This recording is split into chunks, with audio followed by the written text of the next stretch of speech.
es que Dios no se ha dado por vencido con usted. Se lo voy a decir a este grupo, tal vez está más alegre. Dios no se ha dado por vencido con ustedes. Les ganaron.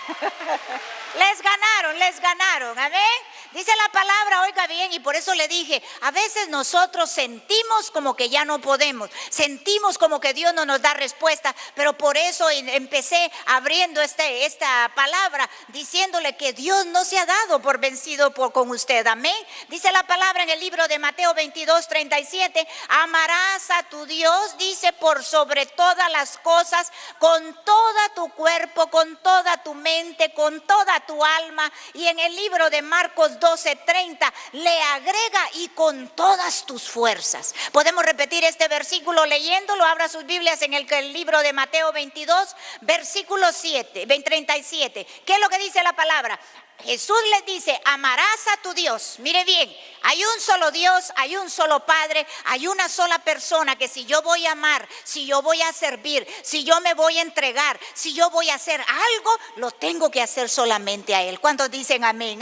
Usted no puede andar hoy sí, mañana no. Aquí me dice a mí, al único, al Padre, porque eso es seña de que yo soy su hijo. Lo amarás con todo tu corazón, con toda tu alma y con toda tu mente. Las mentes que están pensando mal, las mentes que están con doble ánimo, esas personas no están amando a Dios como Dios requiere en este versículo. Y lo que Dios está diciendo, yo no quiero solamente tu amor físico, lo que yo quiero es un amor completo. ¿Cuántos de ustedes se han enamorado? Como que no muchos, ¿verdad? Bueno, pues yo sí me he enamorado, y cuando me he enamorado he perdido la cabeza. ¿Cuántos de ustedes se han enamorado? ¿Y qué han hecho cuando se han enamorado? Ay, aquí me gustó la cara del hermano allá, así como que dice, ¿qué no hemos hecho cuando nos hemos enamorado? Entregamos todo, dejamos tierra, seguimos a la persona, compramos regalos, hacemos de todo. Y eso es solamente en un servicio físico que creemos que así es, ¿verdad? Nos robó el corazón la persona de la cual nos enamoramos. Pero Jesús les está diciendo a sus discípulos acá, llegó el momento en que aquel que ama al Padre tiene que amarlo con todo su corazón, con toda su mente, con todo su cuerpo, con toda su alma. Pero le dije que en el libro de Marcos capítulo 12 versículo 30 dice, y con todas tus fuerzas. Que no le roben las fuerzas las cosas negativas, que no le roben sus fuerzas las cosas que deben de robarle, porque hay muchos sistemas que han tenido atrapados a mucha gente. En lo que es espiritual la gente le llama ataduras, y por eso es que la gente no se logra soltar de las ataduras, óigame bien, porque no aman a Dios con toda su mente, con todo su corazón. Hay momentos en que nosotros entregamos una parte, pero la otra la reservamos para algo que nosotros queremos. Y aquí la clave de la vida, aquí la clave del éxito es que cuando yo me entrego completamente a Él, entonces por ese amor que le tengo a Él, que Él me amó a mí primero, entonces yo me logro zafar de los sistemas. Apúntelo, hay sistemas que han tenido atrapada a la gente. En el término espiritual se llaman ataduras, se llaman adicciones, se llaman pobrezas. Son cosas espirituales que han tenido atadas, y Dios nos creó a nosotros para tener abundancia, para ser bendecidos. Y por eso vengo en esta mañana con este mensaje poderoso, en donde yo sé que si tú pones atención, tu amor volverás a ponerlo en el Padre, y el Padre se va a complacer en darte manjares, en darte banquetes, en aderezar mesa delante de ti, y en darte esos banquetes que jamás hemos probado. ¿Cuántos dicen amén a eso? Entonces, mire bien, hay diferentes clases de poderes. Y Jesús les había dado a sus discípulos, quiero que vamos a la Biblia porque vamos a leer mucha Biblia. En el libro de Mateo capítulo 10, vaya conmigo, hay muchas clases de poderes, y ya Jesús se los había dado a ellos y les había dicho, te voy a dar un poder que te va a dar autoridad para todo espíritu sucio, para que ustedes lo echen afuera, para que ustedes puedan tener, mire, poner sus manos y puedan sanar toda clase de enfermedades, dijo. Y dolencias. Capítulo 10, versículo 1. Y la pregunta, hermanos, es ¿por qué hay tanta enfermedad dentro del creyente? ¿Por qué hay tanta dolencia dentro de aquel que está siendo el discípulo de Dios? Porque tengo que enseñarle en esta mañana que hay muchas clases de poderes y tú no te puedes quedar con un solo poder. Tú tienes que ir creciendo, tienes que ir aumentando a diferentes niveles. Bien, aquí Dios les da a Jesús un poder, pero les da ese poder sobre el llamamiento que les hizo. Una vez Él vino a ti y te llamó para que te acercaras a Él, y cuando tú lo aceptaste como Salvador, entendiste que tenías un nuevo poder, las cosas te empezaron a salir bien, porque también tú estabas en ese primer amor. Todo lo que hacías era hablar de Cristo, todo lo que hacías era querer estar en iglesia. Pero los poderes son como también las autoridades que Dios nos da, que si no las usamos se nos van de las manos, se nos quita esa habilidad de poderla usar. Entonces Él dijo, ya con el poder que yo les di sobre el llamamiento, ahora hace falta que tengan otra clase de poder. Y luego los llama, los junta después de que Él muere y resucita, los llama y les dice, quédense en Jerusalén. Eso está en el libro de los Hechos. Vaya conmigo, en el libro de los Hechos capítulo 1 versículo 4, Jesús primero les dio el poder sobre el llamado.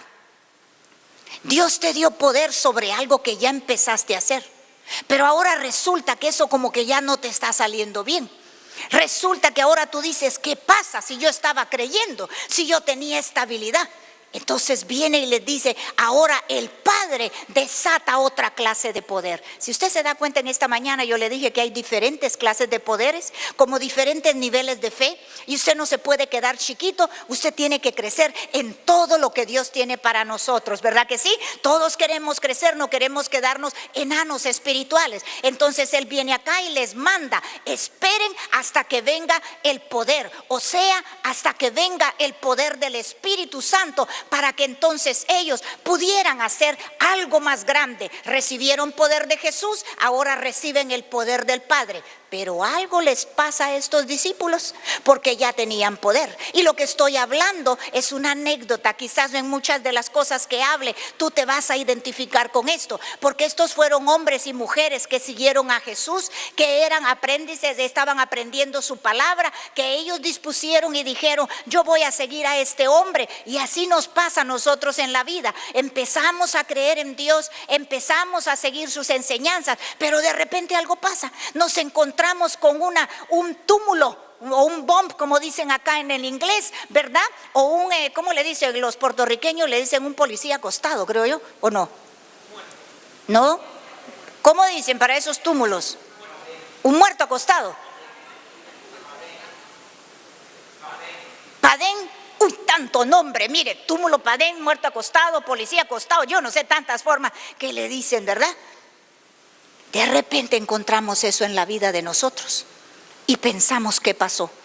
A los discípulos en Marcos capítulo 9, resulta que ya tenían el poder del Hijo, tenían el poder del Espíritu, y de repente se encuentran un caso de una mujer que les trae un muchacho que tenía un espíritu mudo, dice, que donde quiera que lo encontraban, ustedes lo pueden ver en Marcos 9, del versículo 17 al 18, y entonces resulta que esta mujer le lleva a los discípulos que se supone que tenían poder, que se supone que podían sanar enfermedades, que se supone que tenían autoridad sobre cualquier cosa, y fallan. Y aquí la pregunta es, ¿por qué fallaron? ¿Qué les pasó? Si al principio ya habían tenido dos clases de poderes, si había sido derramado sobre ellos lo que Dios les había dado. Y así nosotros nos preguntamos, todo iba bien hasta que me encontré con este problema, todo iba bien hasta que me encontré con este caso. Y viene Jesús y llega y les pregunta, ¿qué pasó, muchachos? Ustedes son mis seguidores, yo les he dado autoridad, ¿qué les ha pasado? Y entonces Jesús les responde, pero este género no sale si no es con ayuno y oración. Lo dice el versículo 29 para que ustedes sigan lo que yo estoy enseñando ahora. Algo tan simple pero tan profundo, porque yo en estos tiempos me he dado cuenta que los maometanos oran y ayunan, que los musulmanes oran y ayunan, que los creyentes oran y ayunan, pero hay mucha enfermedad dentro de la casa de Dios, hay mucha debilidad dentro de la casa de Dios. Y entonces, ¿qué pasa con esto tan simple? simple que Jesús viene y les dice, este género no sale si no es con ayuno y con oración. Yo por ahí me enteré también que los brujos ayunan.